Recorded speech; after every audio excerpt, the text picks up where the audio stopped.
The last thing I heard before they shoved me off that cliff was my own sister's laugh. Don't worry, she said nobody. No crime. But here's the thing about betrayal.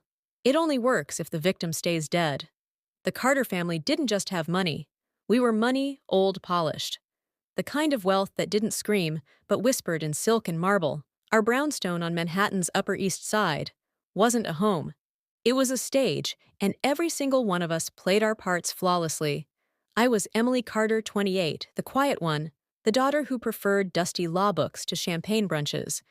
My father, Richard Carter, was a titan of finance, a man who could silence a room with a glance. He didn't speak often, but when he did, Wall Street leaned in. Then there was Victoria's stepmother, socialite, professional ice sculpture. She'd slithered into our lives 5 years ago, after my mother's unfortunate accident, a phrase the family used, like it was a euphemism for a delayed flight. Not a head-first plunge down our spiral staircase, and Amanda, my half-sister blonde, vicious and genetically engineered to smirk. She was Victoria's carbon copy, right down to the way they both looked at me, like I was a stain on their designer rug. Emily, darling. Victoria purred at breakfast the morning of the will, reading her red nails, tapping her coffee cup. Do try to eat something, you're looking frail. Amanda snorted into her avocado toast. Probably stress. I heard the firm's cutting junior associates. What's your backup plan, dog walking? I smiled sweetly. Better than your plan, marrying a hedge fund manager before he realizes you're allergic to prenups. The dining room went silent. That was our dynamic, needle-sharp jabs wrapped in velvet. But today wasn't about our usual skirmishes. Today, we'd find out who Dad really loved, the lawyer's office. Smelled like leather and lies. Victoria sat ramrod straight, her Chanel suit worth more than my law school debt. Amanda kept checking her reflection in the window. And me, I clutched the key I'd found taped under Dad's desk drawer 2 nights ago, the one labeled for E when they show their teeth. Then the lawyer cleared his throat. To my beloved wife Victoria, he read, I leave my collection of modern art. Victoria's smile froze. The collection was impressive, but not liquid, not power. Amanda got the Hamptons house, and then to my daughter Emily, I bequeath my entire controlling stake in Carter Holdings, my real estate portfolio, and the majority of my liquid assets. The air left the room. Amanda's chair screeched. That's a mistake. Victoria didn't blink. Richard would never, but the will was clear, and so was the look in their eyes when they turned to me. Not grief calculation. Amanda texted me 3 days after the will reading family hike this weekend upstate. No lawyers, no drama, just us. I stared at the message thumb hovering over the screen. Since when did Amanda suggest anything involving fresh air and effort? The last time we'd bonded, she'd accidentally spilled red wine on my white Valentino dress at a charity gala and whispered, Oops, guess you'll always be the messy one. But Dad's funeral was still a raw wound, and part of me, the stupid hopeful part, wondered if maybe, just maybe, blood still meant something I should have known better. The drive upstate, Victoria's black Escalade smelled like her signature perfume. Jasmine noir, with undertones of deceit she drove, while Amanda shotgun queened it, scrolling through her phone with one hand and critiquing my life choices with the other. You do realize Dad only left you control because he felt guilty, right? She didn't look up from her screen. Poor, motherless Emily, the charity case. I watched the trees blur past. Funny, the charity case now signs your trust fund checks. Victoria's grip tightened on the wheel. Girls, let's not ruin the day. The GPS led us deeper into the Adirondacks, where the roads narrowed and the cell service died. Bare Cliff Trail was postcard-perfect golden leaves. Crisp air, the kind of place influencers staged fake candid shots. But the higher we climbed, the more the pit in my stomach grew. Amanda was never this chatty. Remember when we were kids? She fake laughed, adjusting her designer hiking boots. You used to follow me everywhere, so loyal, I wiped sweat from my brow, and you used to ditch me in department stores. Victoria snapped a photo of the view. Let's get a shot by the overlook, Emily. Stand here, she herded me toward the cliff's edge. The rocks crumbled under my sneakers. That's when I noticed Amanda wasn't smiling anymore. Wait, I turned just as Amanda's hand slammed into my chest. For a split second, I saw it all. Victoria's cold nod, Amanda's widened eyes. Not with guilt, but excitement, the way their shadows swallowed me whole as I fell backward. Then nothing but wind and the sickening crack of branches somewhere above me. Amanda's voice floated down. Don't worry, nobody. No crime, I came to in waves first. The smell of damp earth and iron, then the white hot pain radiating from my left leg. My vision swam into focus on a jagged bone protruding through my hiking pants. Oh God, above me the cliff face loomed impossibly high, no shouts, no search party. Just the distant caw of a crow like death laughing they'd left me for dead, and that's when the fear burned away, leaving something colder in its place.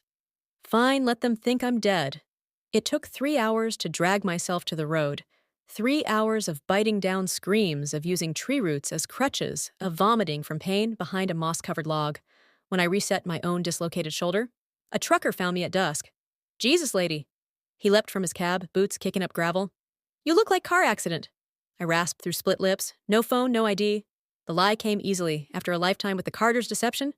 Was my mother tongue at the rural ER. They listed me as Jane Doe. The nurse frowned at my injuries. These don't look like crash wounds rolled down a ravine. I forced tears. My husband did the sympathy one. They didn't run my fingerprints, while morphine dulled the edges. I plotted stay dead. Amanda would be monitoring missing person reports. Find leverage. The key from Dad's desk burned in my pocket. Bleed them dry, starting with the offshore accounts. Only I knew existed. I checked into a Knoll motel near Albany, using cash from the trucker's pity tip. The room smelled of mildew and bad decisions perfect.